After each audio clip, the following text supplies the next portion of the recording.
Maseches Megillah. Maseches Megillah is a very special Masechta, as we were pitched to by Rabbi Yitzchok over here. But I will tell you that there are those who say that Maseches Megillah is, when you learn it, it's actually a segula to help you with your Yiras Shamayim. And in fact, I'm going to quote over here from the Yerushalmi. The Yerushalmi says that Maseches Megillah, if I can find it, where is it? No, do I have it over here? I don't have it here. Okay, so I must have closed it. Okay, whatever. So in Maseches Yerushalmi, it comes along and it says that Maseches Megillah is a very special thing, in that although it's midrabanan, it's only the Rabbanon. What do I mean? It's only the Rabbanon. Yes, it's mentioned in the Megillah, so it's one of the Ksuvim, but nevertheless, the whole institution of the Yom Tov of Purim and the mitzvahs of Purim is something that was instituted by the rabbis, and nevertheless, it gets a whole Masechta. Hanukkah doesn't get its own Masechta, and even though you do mention something about Hanukkah in Masechah Shabbos, and you mention something about Hanukkah in Baba Kama, there's a Mishnah that talks about what happens if somebody's property gets damaged because of the light, because of the candles of Hanukkah, but it doesn't have its own Masechta. Whereas Megillah has, in other words, Purim and the reading on the Megillah, it gets its own Masechta. And in fact, in Maseches Yerushalmi, it says that we learn this from a pasuk in the Megillah, where it says V'hayomim ha'elu, that these days niskarim v'nasim. So they say nasim refers to all the mitzvahs that we do. The mitzvahs that we do on Purim, the different things like having a seudah and giving charity and mishloach manos and so on. He says, but the niskarim, this refers to setting aside a tractate of Gemara to deal with it, so that you could be able to learn it. So therefore, this is something that gives a special uniqueness to this Masechta. And they say that Rabbi Yitzchok Vorka was a great master. They say that he used to learn this Masechta constantly. Okay, so with that introduction, the Mishnah is going to start out and tell us when the Megillah is supposed to be read, on what days. But how do we know that a Megillah is supposed to be read at all? How do we know this?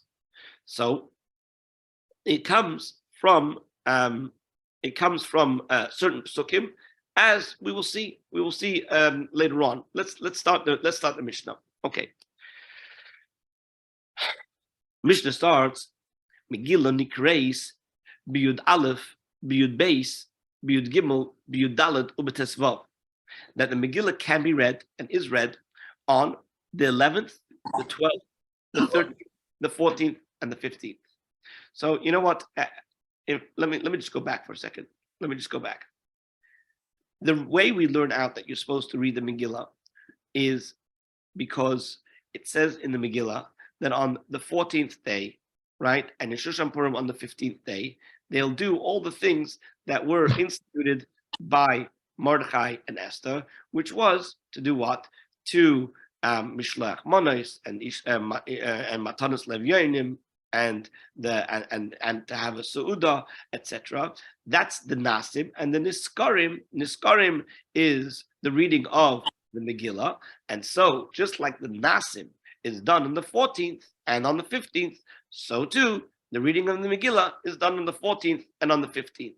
However, from the Megillah itself, we only know that the one day of a year that you can read the Megillah and that you're obligated to read the Megillah is either on the 14th if you're not in one of the cities that were walled in the times of Yeshua, and on the 15th if it was in a town that was walled in the time of Yeshua.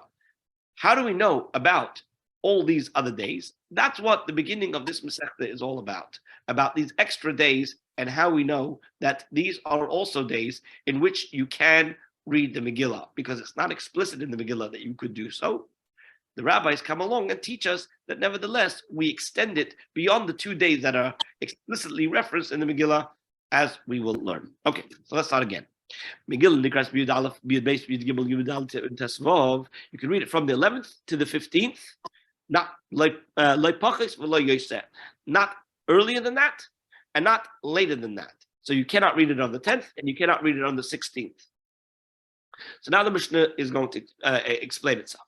Krachin hamukafin chayma mimois Yeshua benun. That the city people who are living in the cities that are surrounded by walls in the time of Rabbi Yeshua ben Nun, Kairin b'Tesvav, they will read it on the 15th day of the month. Right?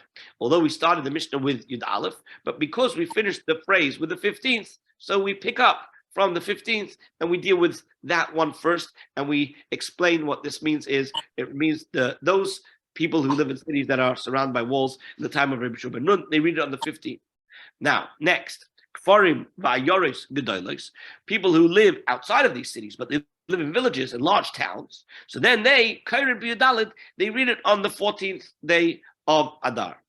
Ella, Shakforim Magdimin Liyeh Maknisa, except that the residents of villages may at times bring it a little bit earlier to be able to read the Megillah on the day of the assembly. What is the day of the assembly? So the day of the assembly, Rashi explains that it's because the Bezdin would sit and they would deliberate and basically adjudicate on Mondays and Thursdays. So therefore, the people who had business that they wanted to be taken care of by the Bezdin in the main cities, right? They would come into town on Monday and Thursday. So therefore, we say that for them, they can bring it in. They can come a little bit earlier on a Monday or a Thursday. We'll see how that works. If Purim falls out on a day that's not on a Monday and a Thursday, other Rishonim say that no. What it means is that the Yom HaKnisa is because on Monday and Thursday, it's the day of Kriyas HaTorah, and because they wanted to hear Kriyas HaTorah in Shul, they would come to the bigger cities where they would have people who were experts and would be reading from the Torah, and that's why they would come on Monday and Thursday. Okay, so Ketzad, how are we going to have all of these different days considered to be days when you either read it on the 14th or earlier? So we start off with Monday. Now, let me just explain. Although we're going to go through all the days of the week from Sunday to Sunday, nevertheless, the Mishnah starts off with Monday because it wants to start off with a day where everybody does it together. Okay? Everybody does it together only in a case where it starts on a Monday, right? So if the 14th day of Adar falls out on a Monday, then everybody, the villages and the large towns, read it on the same day. And the people who live in the walled cities, they're going to read it lamacha on the next day, on the 15th, as it says in the Megillah, the 14th and the 15th. Now, what happens if Purim falls out on Tuesday or on a Wednesday? So then, the people who live in the villages, they can come earlier. They advance the reading to the preceding day of assembly, which would be on a Monday, right? Which means what? So if it's a Tuesday, that means they would be reading on Yud Gimel. If it's a Wednesday, that means they'd be reading on Yud Beis. Okay? And the residents of large towns would read on that day, which means on a Tuesday or on a Wednesday. And the residents of the walled cities would read on the following day, which would be either on a Wednesday or on a Thursday, which would be the 15th. Now, what happens if the 14th day of Adar falls out on a Thursday? So now, the residents of villages and large towns read on that day. And the residents of the walled cities would read on the following day, on Friday, which is the 15th. Now, the truth of the matter is, there's no chiddush in this extra thing. But since by saying Thursday, because we've already said the same thing would apply on Monday. Both Monday and Thursday are days where people would come in. So if it fell out on a Monday, likewise, if it fell out on a Thursday, then everybody would read it in the right day. The people who were coming in anyway on a Monday or anyway coming in on a Thursday, they would read it on that day. And the people from the walled villages would cities would read it on the 15th. But since we're already going through all the days of the week, so the Mishnah already throws this one in and says, okay, we'll mention Thursday as well. But really, there's no chiddush over here. Okay, Choli is Erev Shabbos. What happens if Purim falls out on Friday? So the 14th falls out on Friday. So, Sforim Makdimim Maknisa. The residents of the villages, they come and they bring it a day earlier. Vayoris, which would be on a Wednesday, which would be Yud Gimel. Vayoris Gedelis Mukav Schema Kerim Bebayay. Now the residents of the large towns and the walled cities would read on that day, on the 14th. What we have over here is the first mention of the people who live inside the walled city not reading on the 15th as they should, but reading it on a day earlier on the 14th together with everybody, together with the large cities. Why? Because as we will see, that there was a special gezerah of the Chachamim that you cannot read the Megillah on Shabbos itself, a special gezerah, which we will see later on in the Gemara, as that's explained. Okay. So therefore, the people who were living in the walled cities, they would read it on the 14th, on the Friday, and the others, meaning the people who lived in the small villages, they would come in on Thursday and read it on the 13th. Now, what happens if Choli is b'Shabbos? If the 14th falls out on Shabbos, so how does it work then? Okay, so here's what you have. Yeah, kforim vayors gedolos. Right, the residents of the villages and the large towns, Makdimin, V'Keirin, and Maknisa. So they would come and bring it earlier to the day of the assembly, which is Thursday, which would be what? Which would be the 12th. And the residents of the walls would read it the following day on the 15th, which is on Sunday. Now, 1 second. Has anybody noticed anything strange over here? L'chaira, if it fell out on Shabbos, so I understand why you want to make it 2 days earlier for the people in the villages, because they're anyway coming into town, right? But why? What about the guys who live in a regular size town? Why couldn't they do it Friday? Why couldn't they do it 1 day earlier? So it seems the reason is because there's no advantage. There's no advantage to making it 1 day earlier, because it's not as if you'd be reading it with more people coming together. Because Friday, you're not going to have more people coming together. You're not having the people from the other towns. You also wouldn't have the advantage of reading it on the right day, which means as follows. In the previous clause, in the previous case, we said that the people from, let's say, Yerushalayim, right, which is a walled city. So if the people of Yerushalayim have Purim fall out on Shabbos, the 15th fall out on Shabbos, so what do? They read it on the day before, on Friday. What's the advantage of them reading it on Friday? Why not read it on Thursday, like we say over here in the next case? The reason why we say they should still read it on Friday, not Thursday, is because at least you've got your Dalet. At least you've got a day that's mentioned in the Megillah. Okay? You understand what I'm saying? Yeah. In the case of when the 15th falls out on Shabbos, and you do it a day earlier, which means that you're doing it on the 14th, and you're doing it together with everybody else, you have two advantages. One advantage is you're doing it together with everybody else, and the second advantage is that you're doing it on a day that's mentioned in the Megillah, Yudalit. Whereas if the 14th fell out on Shabbos, so then to make it just 1 day prior, making it on Friday, you don't get the advantage of having more people doing it together. because the people from the smaller villages are still only coming in on Thursday, and also you're not doing it on a day that's mentioned in the Megillah because as a day for reading the Megillah because it's the 13th, not the 14th or the 15th. Okay, so now that's why we come along and we say that the rule is that if Purim fell out on Shabbos, you bring it earlier, you bring the reading of the Megillah earlier to Thursday for everybody. And the people from the walled cities, they'll do it just the next day, the 15th, as they would any other day because it's Sunday. Now, what happens if Purim falls out on a Sunday? So, the residents of the villages, they bring it forward to the day of assembly, which is Thursday.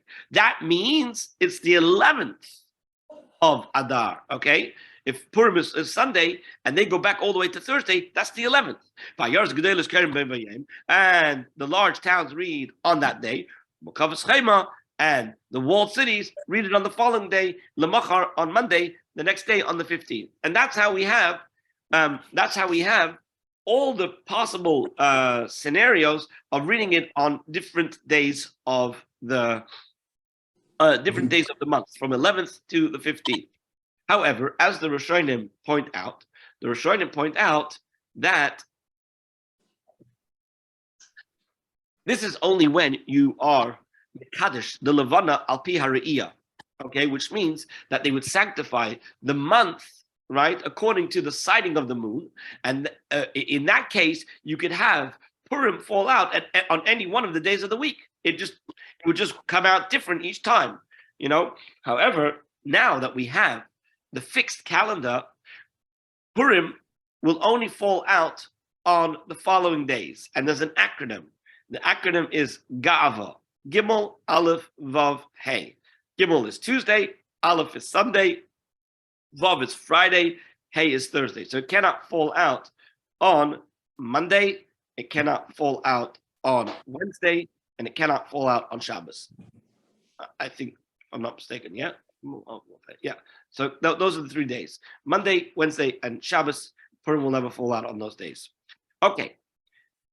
Everybody okay with the Mishnah? Ready to go to the Gemara? Yeah. Hey. Okay. Here goes. So the first thing we said in the Mishnah is that the Megillah is read on the 11th. Megillah Nikrais B'Yud Aleph. The Megillah is read on the 11th day of Adar, right? Or on the 12th, the 13th, and so on. Frag the Gemara. Minalan.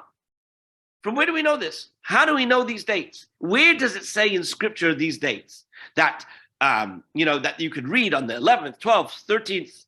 Because at the end of the day, you look inside the Megillah, it only says 14th and 15th. Now, Frag the Gemara. Minalan.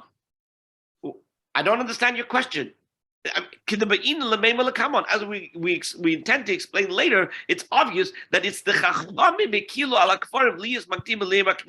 It was the Chachamim, not the Pasuk. The Chachamim came along and were lenient with regards to the villages to be able to bring it earlier to the day of the assembly, so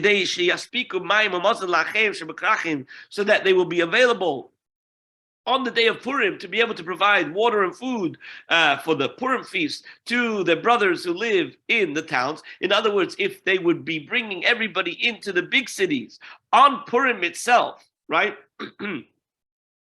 then it would be difficult for them to be able to provide provisions for everybody on Purim. What about Monday and Thursday, where we said that they have to come in?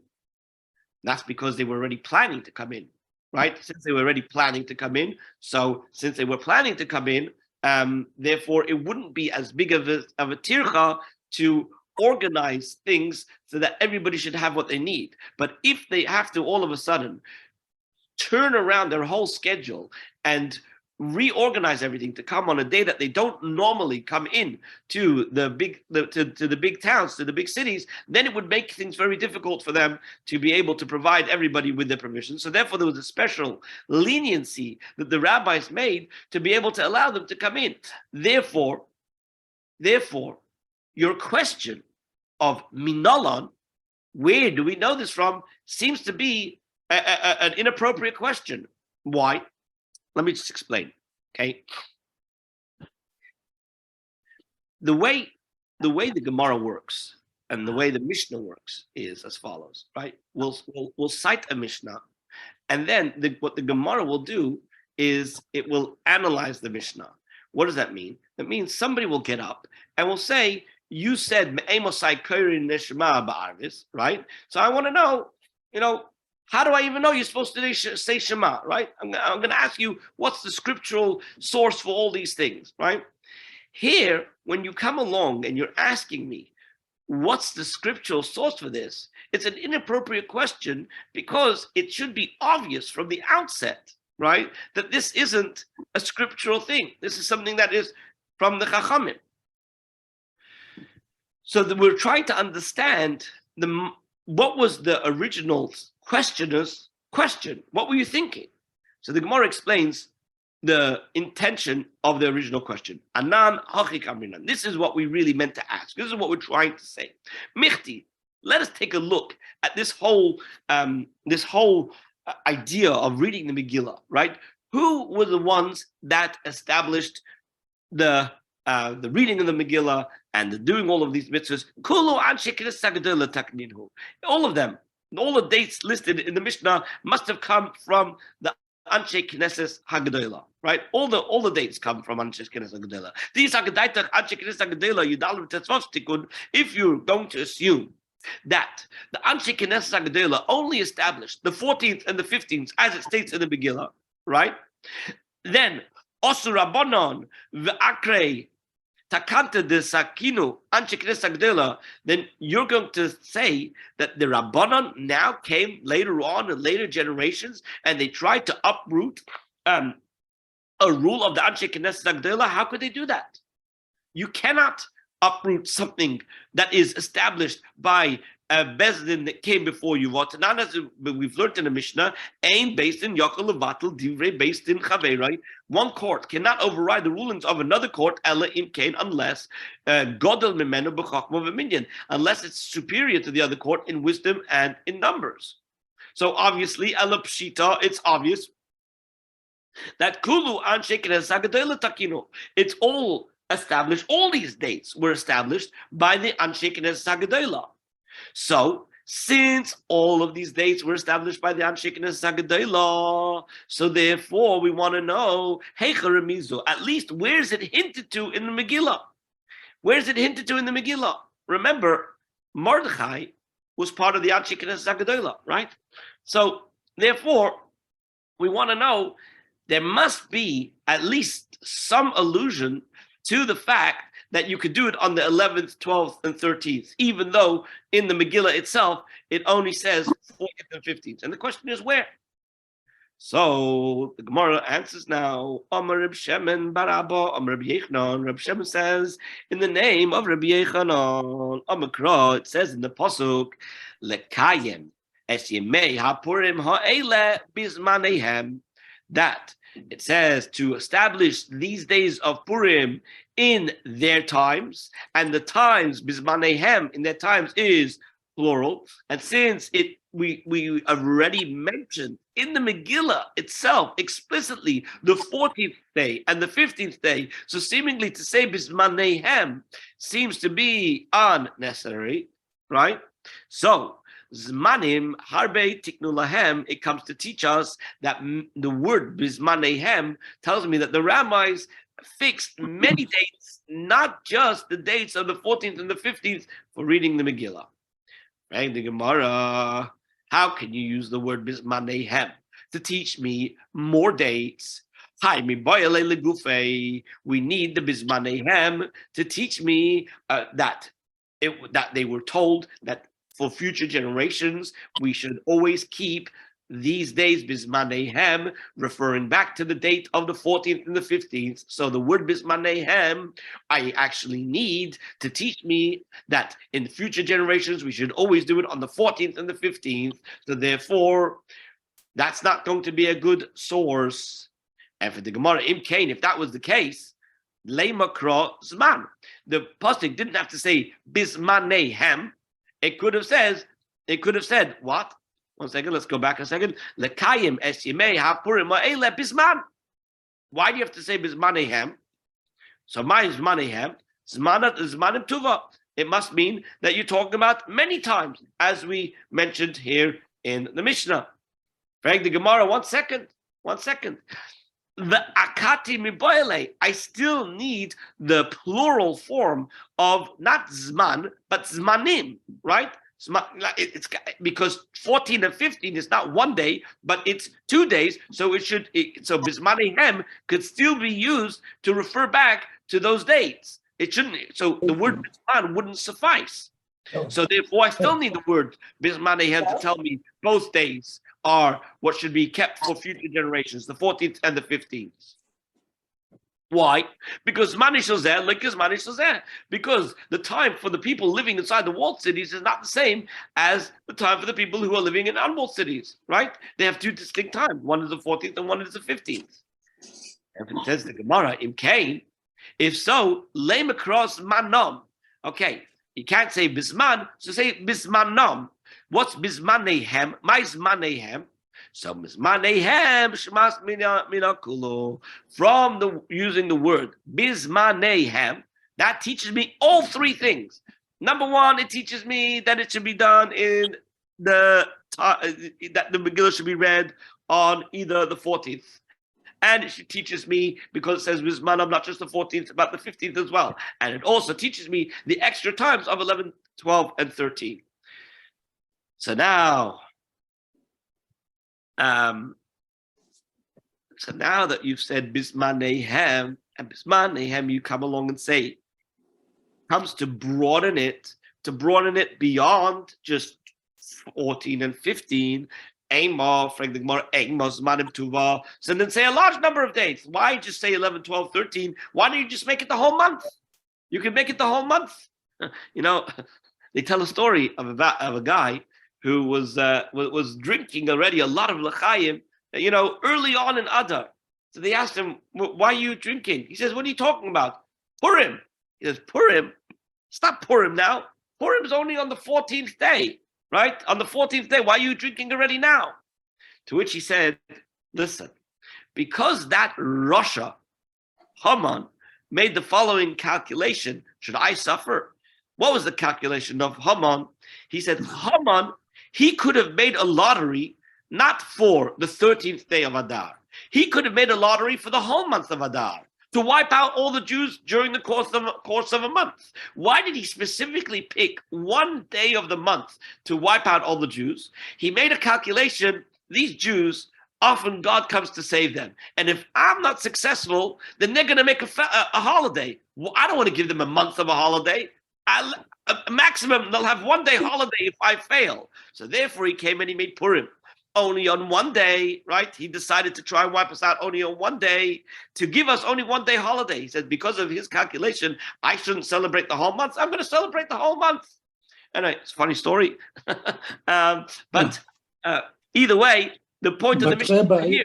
Yeah. Rabbi, I think the reason it's so complicated is because Adar, we have years with 1 month and with 2 months of Adar.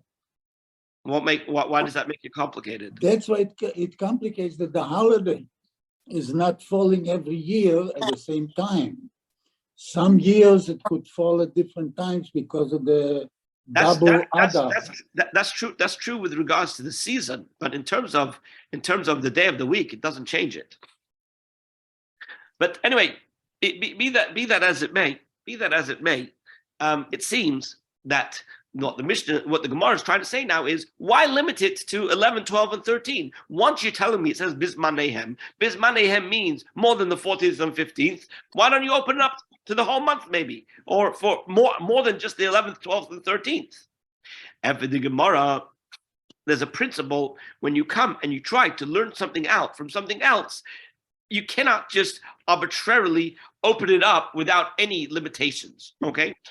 Zmanehem, when it uses this additional term of zmanehem, it has to be dumya dizmanom. It has to be similar to the days that are derived from the more basic form, which is zmanom, their time. What's their time? Ma zmanom, just as their time. Trey, refers to just 2 days, the 14th and the 15th. Av zmanehem trei. So what you want to now learn out by using the word zmanehem can only be 2 extra days, like the first 2 days that you're learning from. Does that make sense? You want to learn something extra, you're not going to learn more than what you're learning from. So if you're learning from a term that speaks of 2 days and you want to learn out from it something else, the most you could get from it is another 2 days, but not more than that. Yeah. Frag the Gemara. Okay. However, but one could say that the 2 extra days are the 12th and the 13th, in which case, if you're telling me that there's this basic principle that you cannot learn out more than 2, then all we have is 12 and 13. Where are you going to learn the day 11 from? We said in the Mishnah that you could read it from 11th to the 15th, right? So it seems like we have 3 extra days, not 2 extra days. So, and for the Gemara says that the 2 extra days that we're learning are not 12 and 13, but rather it's 11 and 12. The 13th, we don't learn from Bismanehem, but we learn it from something else. It doesn't need a special reference in the pasuk. Because the Rebbe Shmuel bar Yitzchok, we learn as in accordance with Rebbe Shmuel bar Yitzchok, as he says elsewhere. He says that Yud Gimel Zman Kihila Lakolhi, that the 13th day of Adar was the time when all the Jews assembled. Why did they all assemble? There's a machlekes between the Rishonim what this refers to. Some say it refers to the original time. The original time of the 13th was a time when everybody gathered together to wage a war against their enemies. This was to take the kama on all the people who got up to try and wipe out the Jewish people in the time of Haman. Other Rishonim say that no, this refers to, the 13th refers to Tainus Esther. Tainus Esther is already a day that everybody's going to be coming and gathering together to do slichais, right? To do slichais, to hear Kriyas Torah, Vayichal Moshe, etc. So therefore, we didn't need to specifically find a source to tell me that you could do it on the 13th, because the 13th was a day that anyway everybody was going to be coming in because it's Tainus Esther. But either way, what we're saying is the Yud Gimel is already a Zman Kihila for everybody, of gathering for everybody. So therefore, you don't need to have a special allusion to it in the pasuk. So therefore, Hachanami. So here too, we can apply this principle of Reb Shmuel bar Yitzchok in terms of how we learn things out with regards to our Mishnah, that Yud Gimel Zman Kihila Lakolhi, that the 13th day is a time where everybody assembled together. We don't need to have to include it and allude to it in from the pasuk, and so therefore, when we say Bismanehem, the 2 extra that we're learning out, we could use for the 11th and the 12th. We don't need it for the 13th. Right? The Gemara. Okay, fine. You have Bismanehem, which teaches me that you could have 2 extra days. But why are you so particular to come along and say that it's 11 and 12? Why not do 13, 14, 15, and then do 16 and 17? Right? You've got 2 extra days to do it on the other side. You could say that the 2 extra days comes to teach us the 16th and the 17th. Why are you coming along and being so particular and adamant to saying that it's the 11th and the 12th?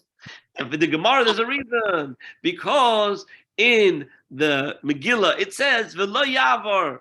V'lo yavar ksiv. It says it shall not pass. And this V'lo yavar teaches me that it cannot go past the dates that are prescribed, the 14th and the 15th. So you can go earlier, but the pasuk in the Megillah doesn't allow you to go later. It doesn't allow you past over the 14th and the 15th. After the 15th, that's as far as it's gonna go.